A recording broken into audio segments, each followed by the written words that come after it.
जय जय साथी। सोहम गुरच गुरुवे नमः, सोहम गुरच गुरुवे नमः, सोहम गुरच गुरुवे नमः। सर्वे भवन्तु सुखिनः, सर्वे सन्तु निरामयाः, सर्वे भद्राणि पश्यन्तु मा कश्चित् भाग्येत्। साथियों, कैसे हैं आप? आशा करते हैं आप सुखी, संपन्न और खुशहाल होंगे। तो साथियों, आज मैं आपको ऐसा चमत्कारी एक प्रयोग देने जा रहा हूं जिससे आपकी दुश्मनों की समस्या सुलझ सकती है। क्योंकि मैं देख रहा हूं आज के समय में दुश्मन बिना वजह ही परेशान करते हैं साधारण और सज्जन पुरुषों को। और सज्जन पुरुष लड़ भी नहीं पाते सामने से, क्योंकि उनमें शालीनता है और उनके संस्कार ऐसे मिले हैं उनको कि वो लड़ाई की ओर अग्रसर नहीं करते हैं। लेकिन फिर भी कभी कभी देखा है मैंने कि लोग इतना तंग कर देते हैं साधारण मनुष्यों को, इतना तंग कर देते हैं, इतना परेशान करते हैं कि उनका जीना हराम कर देते हैं। उनको कोई भी काम करना मुश्किल हो जाता है। ना तो वो ढंग से अपना परिवार ही चला पाते हैं, ना जी पाते हैं और ना मर पाते हैं। क्योंकि अगर मरने के लिए सोचते हैं तो परिवार लगा हुआ है उनके साथ, और जीने वो दुश्मन देते नहीं हैं। तो साथियों, आज मैं अचूक सटीक दुश्मन मारण मंत्र बता रहा हूं। अगर ये मंत्र आपने चला दिया तो जैसे गोली चलती है वैसा ही काम करेगा ये। लेकिन संयम बरतें, संयम के साथ रहें और इसे जरा जरा सी बातों में उपयोग ना करें।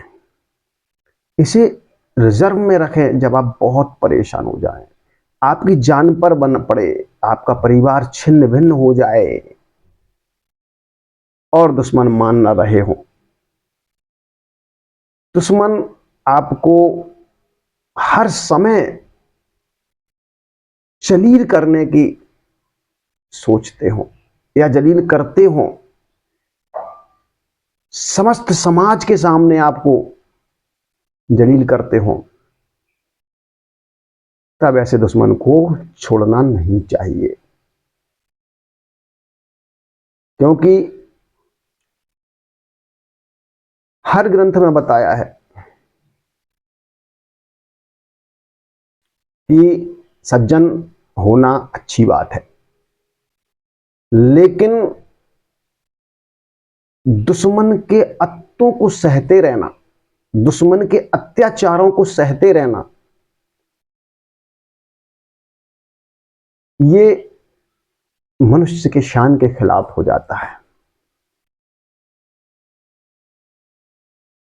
तो साथियों, ये जानकारी के लिए मैं दे रहा हूं, इसे प्रयोग करने की कोशिश ना करें, ये बड़ा तीव्र है और बिना गुरु की आज्ञा के से तो इसे कतई ना करें। यदि करेंगे तो हो सकता है कि आपको उल्टा असर हो जाए। इसलिए गुरु की आज्ञा लेकर के इसका प्रयोग करें। तो मैं वो मंत्र भी बता रहा हूं और उसका विधान भी बता रहा हूं, लेकिन उसमें कुछ बातें मैं हाइड कर दूंगा, यानी छुपा दूंगा। जब कमेंट में मुझे आप लिखेंगे और अपना व्हाट्सएप नंबर देंगे, तब मैं आपको पूरा विधान जो गुप्त रखा है वो बताऊंगा। विधान तो मैं पूरा बता दे रहा हूं, कोई दिक्कत नहीं है, सारी चीजें ये बताता हूं मैं। लेकिन मैं इसलिए कह रहा हूं, इसलिए सुरक्षा के लिए इसे रखा जा रहा है गुप्त में, कि हर कोई इसका उपयोग किसी सज्जन व्यक्तियों के लिए ना करने लगे। क्योंकि ये गोली की तरह लगता है सीधा। आपने मंत्र पढ़ा और जैसे ही इस मंत्र से आपने काले उर्द और चावल लेकर के 108 बार इस मंत्र को पढ़ के और शत्रु के पुतले पर जैसे ही मारेंगे आप, वहां पर शत्रु का राम नाम सत्य हो जाएगा, सीधी गोली की तरह लगेगा उसको। इसलिए इस तीव्र मंत्र को कुछ चीजें मैं छुपा रहा हूं। ये जनमानस के भले के लिए भी है, ये केवल जानकारी के लिए दे रहा हूं। देखिए, ऐसी ऐसी चीजें भी हमारे ऋषि मुनियों के पास थी, हमारे गुरुओं के पास हैं, आज भी हैं, लेकिन वो संयम बरतते हैं। अगर कोई संयम बरत रहा है या कोई साधारण आपको कुछ कह नहीं रहा है, सीधा है, सज्जन है, उसका ये मतलब नहीं है कि वो कुछ कर नहीं सकता है या दुश्मन ही सबसे बड़ा हो गया है। देखिए, इस दुनिया में कोई बड़ा नहीं है उस मालिक के सिवा। मारने वाला और बचाने वाला सिर्फ और सिर्फ वो मालिक है। उसी ने ही ये विधान बनाए हैं, हमारे महाकाल ने ये विधान बनाए हैं कि जब दुश्मन अपनी सीमाओं को पार कर दे और तुम्हारा जीना हराम कर दे, तब उस दुश्मन को बख्शना बिल्कुल नहीं चाहिए। उसे नष्ट करना ही इस समाज के लिए और देश के लिए अच्छा है। जब दुश्मन ज्यादा उछलने कूदने लगता है और बहुत लोगों को, निरी गरीबों को सताने लगता है बहुत ज्यादा, क्योंकि ये वो आपको ही नहीं सताएगा। यदि वो आपको सता रहा है तो मान लीजिए कि बहुत से यानी कितने गरीबों को और भी सता रहा होगा, जाने कितने गरीबों की संपत्तियों को हड़प लिया होगा उसने, जाने कितने गरीब बेसहारा बेचारे परेशान होंगे उससे। तो ऐसे दुश्मन के लिए ही हमारे ऋषि मुनियों ने, हमारे परमात्मा ने हमारे ग्रंथों में ऐसे प्रयोग दिए हैं कि हम उस दुश्मन को भी समूल नष्ट कर सकते हैं। जब चाहे तब दुश्मन को आप खत्म कर सकते हो। लेकिन सावधान रहिएगा, ये प्रयोग हंसी मजाक में कतई मत करना, और साधारणतया भी बहुत सी बातें हो जाएं, जब सिर से ऊपर पानी पहुंच जाए तब ही करना। नहीं तो 2, 4, 10 हमारे पुराने लोगों ने भी कहा है, पूर्वजों ने, गुरु ने बताया है कि अगर कोई कुछ कह रहा है भैया, उसे मौका दे दो। 1 मौका दे दो, 2 मौका दे दो, 3 मौका दे दो। लेकिन जब तुम्हारी जान के पीछे कोई पड़ जाए और वो तुम्हारे विकास को रोकने लगे, वो तुम्हारे परिवार को नष्ट करने की चेष्टा करने लगे, तब उसे मत छोड़ना, जरूर करना और उसको नष्ट कर देना। क्योंकि अगर सामने नहीं लड़ सकते हैं तो ये इस विधान से आप उसे नष्ट कर सकते हैं। तो इसमें करना क्या है? इसमें केवल आपको किसी भी अमावस्या से लेकर के अमावस्या तक ही आपको करना है इस मंत्र का, रात्रि 10 बजे के बाद। लेकिन इसके लिए जगह निश्चित कर लीजिएगा। जगह कौन सी? आपका घर में ये साधना नहीं होगी, क्योंकि ये मारण प्रयोग है। ये साधना किसी निर्जन में, शमशान में या शिव मंदिर में, क्योंकि शिव मंदिर को महाकाल कहते हैं, और या अगर ये सब व्यवस्थाएं नहीं हैं, आप बाहर नहीं जा सकते हैं, तो कमरा भी आपका बिल्कुल एकांत में अलग होना चाहिए। आपके परिवार से अलग अगर कमरा है आपका, एक परिवार का मकान बना हुआ है, दूसरा मकान है आपके पास कोई एकांत में खाली पड़ा हुआ है, वहां आप इसे कर सकते हैं, जहां कोई ना जाता हो। आपको इस 1 महीने कोई टोके रोके भी ना, तो आपको क्या करना है, आपको उर्द और चावल रख लेना है और एक काले कपड़े को एक पटरे पर बिछा करके एक आटे का बीर बनाना है आपको, यानी पुतला बना लेना है उसको।